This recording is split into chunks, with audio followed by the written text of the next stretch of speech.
"Hey, old man, you can't be here." The voice was sharp, laced with the impatient authority of a man who wore his rank on his collar and his confidence on his sleeve. Sergeant Croft, built like a naval destroyer, wide, gray, and immovable, loomed over the frail figure standing before the new exhibit. The old man didn't move.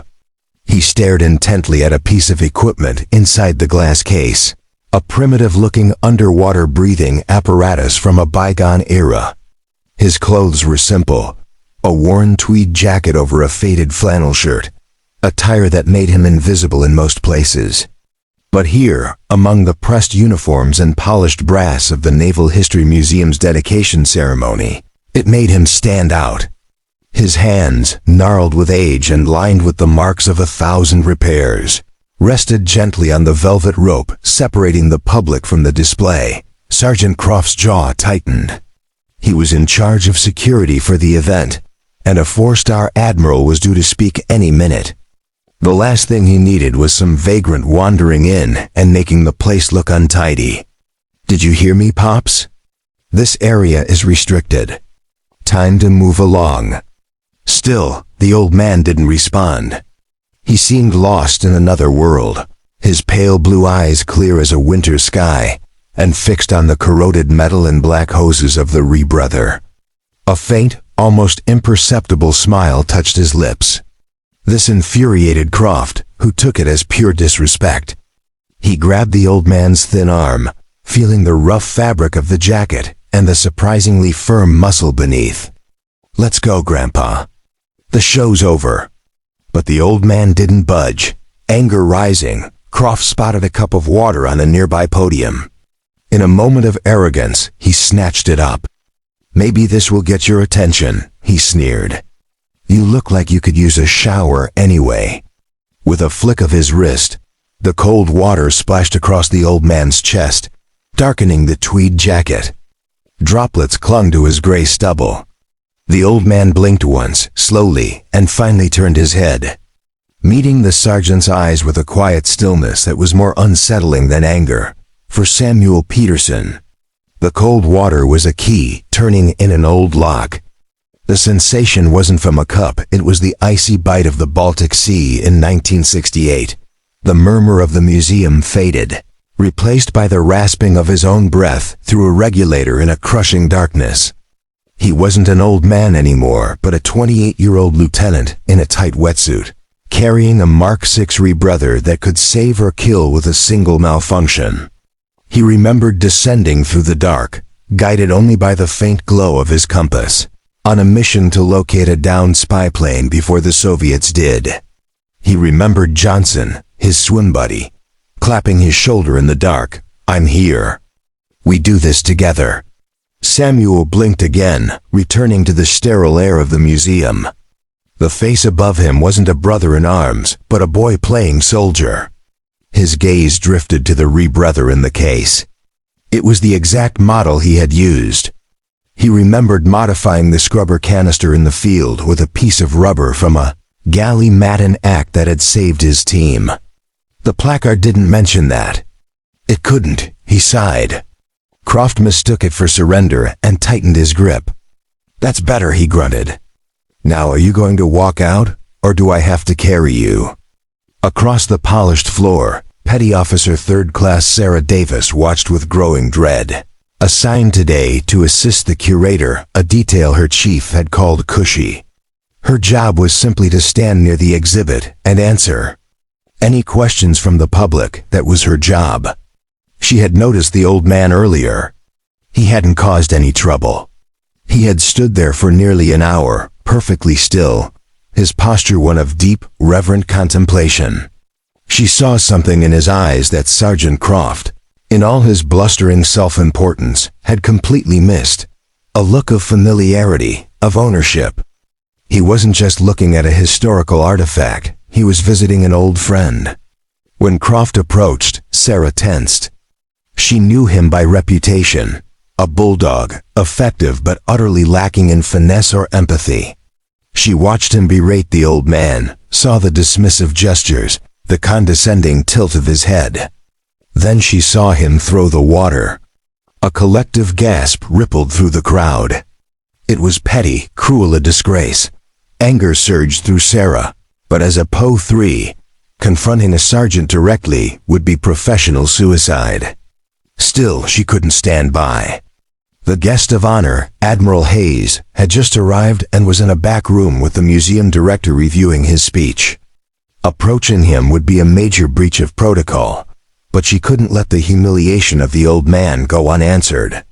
Excusing herself from a couple asking about the ship's bell, she slipped along the edge of the crowd, heart pounding. She found one of the Admiral's aides, a stern lieutenant commander, standing guard outside the briefing room. "Ma'am," Sarah said, low and urgent. "I apologize for the interruption, but there's a situation on the floor. Sergeant Croft is inappropriately handling a civilian." The lieutenant commander gave her a withering look that said she had no time for petty squabbles.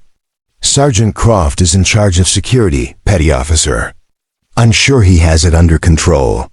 With all due respect, ma'am, he just threw water on an elderly man in front of everyone," Sarah pressed, her voice trembling slightly. "He's physically removing him from the exhibit hall. It's not right." The old man wasn't doing anything. The aide's expression hardened, ready to dismiss her when the briefing room door opened. Admiral Charles Hayes stepped out, tall and lean, his 4-star boards seeming to carry the weight of the entire Navy. He overheard the last part of Sarah's report. "What's this about, Commander?" he asked, his calm voice carrying unmistakable authority. The aide began to answer, but he held up a hand, fixing his sharp eyes on Sarah. "Petty officer, you report." Sarah swallowed hard.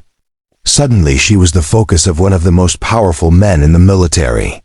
She steadied herself and told him exactly what she had seen: the quiet old man, the aggressive sergeant, the public humiliation. As she spoke, she caught a flicker in the Admiral's eyes, not anger, but a dawning, impossible recognition. He said nothing when she finished. He simply turned and strode toward the exhibit hall, with his aides and the stunned Sarah trailing behind. The scene in the hall had escalated. Sergeant Croft, emboldened by the old man's passivity, was now trying to drag him toward the exit. Samuel wasn't resisting, but he wasn't helping either. His feet seemed anchored to the floor. His silence was a powerful form of defiance, pushing Croft closer to losing control. "Move, you stubborn old fool," Croft snarled, face red with exertion. The crowd had grown, phones raised, recording the spectacle. They were a silent jury pity for the old man, disgust for the sergeant. Croft saw the cameras and only became more desperate to assert dominance, to end the situation before his authority slipped any further. "I am an E6 in the United States Navy," he barked loudly. "This is a military installation, and I am ordering you to leave. Your disrespect for this uniform and this event will not be tolerated." Samuel finally looked at the hand clamped on his arm, then at Croft's face. When he spoke, his voice was raspy but clear. "The uniform," he said softly, "is just cloth, son. It's the person inside it that gives it honor." The simple truth struck Croft like a slap. Rage twisted his features. "Don't you lecture me," he roared, giving the old man a hard shove. Samuel stumbled, losing his balance, and would have fallen if not for the velvet rope stanchion he grabbed to steady himself. The crowd gasped again, the room breathless with tension.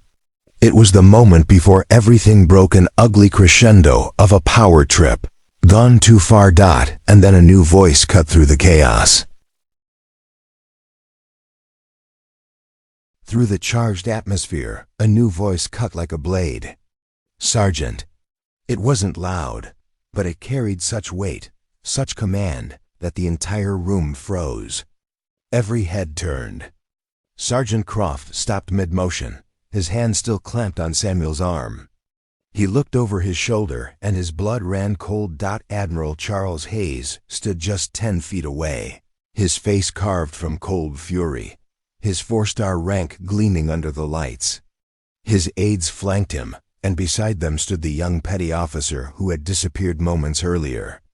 The crowd parted instinctively as the Admiral advanced. Croft instantly released Samuel's arm and snapped to attention, color draining from his face. "Admiral, sir, this man was trespassing, sir." He was unresponsive and causing a disturbance, but the Admiral wasn't even looking at him. His icy blue gaze was locked entirely on the old man in the damp tweed jacket. He stepped forward, slow and deliberate, polished shoes clicking against the marble.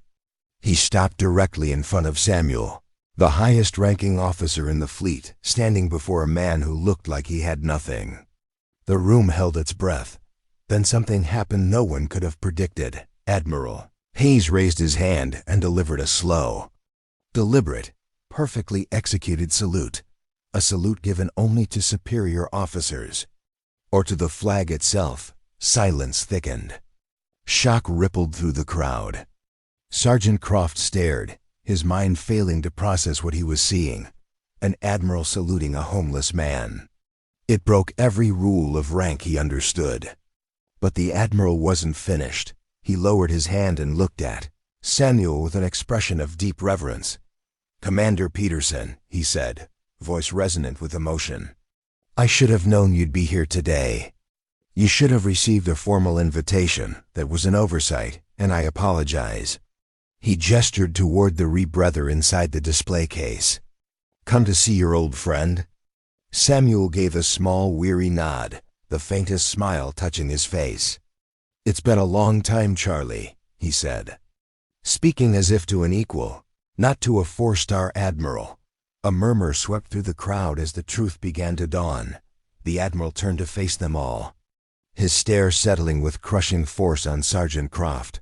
"For those who do not know," he began, voice booming, "you are in the presence of a living legend. This is Commander Samuel Peterson." The air trembled with the revelation.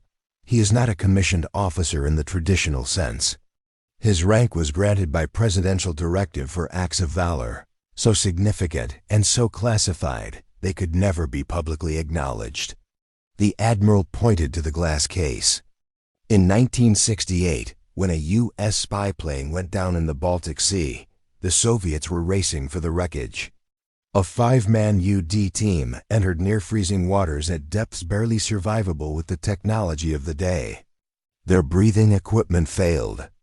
But one man this jury-rigged a repair using a piece of rubber from his dive fins and his own ingenuity. Because of him, the team completed the mission and recovered intelligence that prevented a major international crisis. He placed a reverent hand on Samuel's shoulder. He swam 3 hours in darkness, towing critical wreckage and guiding his men to safety. Commander Peterson is a plank owner of SEAL Team 2. He served in 3 wars. He received the Navy Cross in a ceremony so classified even I wasn't allowed to attend. He doesn't wear his medals because, as he once told me, the only honors that matter are the names of the men who didn't come home. The admiral's voice hardened. Turning back to Croft, "He is a hero of the silent service. And you, Sergeant, you threw water on him." The words landed like physical blows. Croft's face went chalk white, his body locked in a posture of horror, shame radiating from him. He looked between the admiral's wrath and the quiet old man he had shoved, insulted, and humiliated.